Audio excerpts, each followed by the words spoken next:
বড় স্টেডিয়ামে মাত্র একজন প্লেয়ার। কি নরম।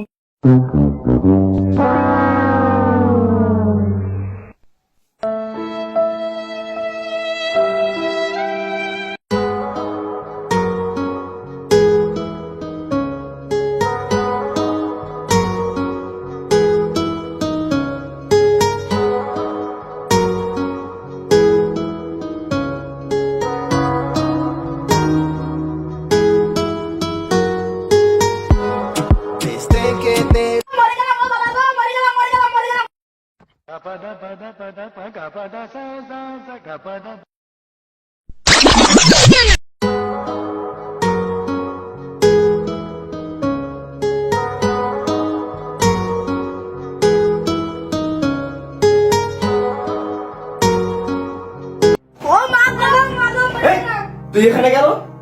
তোর এই অবস্থা কেন তোর? এই কি হয়েছে? হ্যাঁ, সারের মতো চিল্লাচ্ছিস কেন? আর তোর এই অবস্থা কে করেছে? যা গিয়ে মুখ ধুয়ে আগে, যা গিয়ে মুখ ধুয়ে আয়। এই কি ভাবছিস? হ্যাঁ, না না না, কই কিছু ভাবছি না তো। সি সি সি, কি করলাম? শব্দটাও দেখি শান্তিতে ঘুমাতে দেবে না।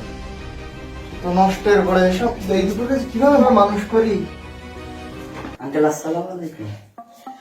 জি বাবা, ওয়ালাইকুম আসসালাম। তো যাও যাও, পাগল হওয়ার যেটুকু বাকি ছিল সেটুকু করে দাও। বন্ধু আয় আয় বন্ধু। আরে বয়, কি হয়েছে তো?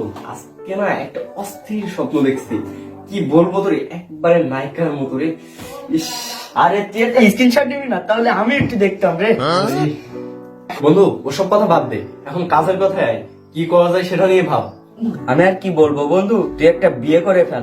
বন্ধু তুই তাহলে খেয়ে আয়, আমি মোড়ের মাথায় বসছি, দোকানে বসছি। আচ্ছা যা, আচ্ছা গেছে, তুই যা, আমি আসতেছি। ভাইয়া যাচ্ছেন নাকি? সকালে খেয়েছেন না বাসায় গিয়ে খাবেন? ইয়ে সরে বা কাছে দিবিলে সব। বন্ধু একটা কাজের কথা বলে গেছে, কিন্তু মা বাবাকে যে কিভাবে বোঝায়। এই খেতে আয়, খাবার দিয়েছি।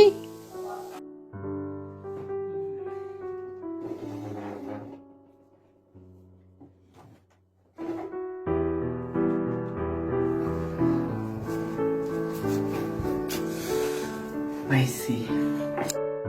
আম্মু, আমার গোশের হাড় বাজবে কে?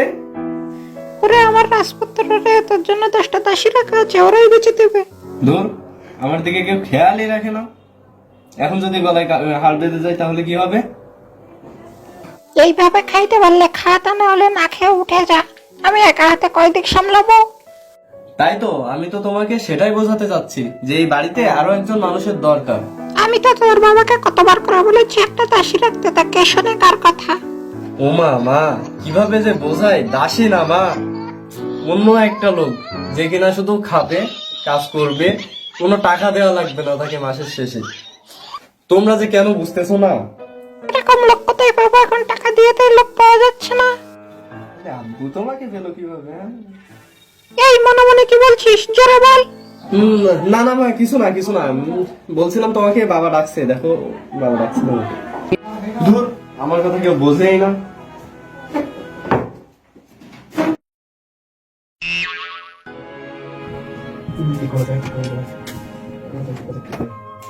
আইডিয়া পাইছি।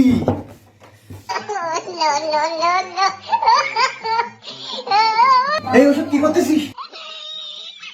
তো কি করবো, এই মাঠে একটা প্লেয়ার, খেলা কিভাবে হবে তাই মাঠ কেটে ছোট করতেছি, আমি একা একা নেমে খেলবো। এই এসব কি বলতেছিস? পাগল হয়ে গেলি নাকি? আর তোর হাতে কি খেলা? আর আমার বিয়ে সোরানি করেছিস কেন? যে আমার পোতা করে বিয়ে করতে যাবে?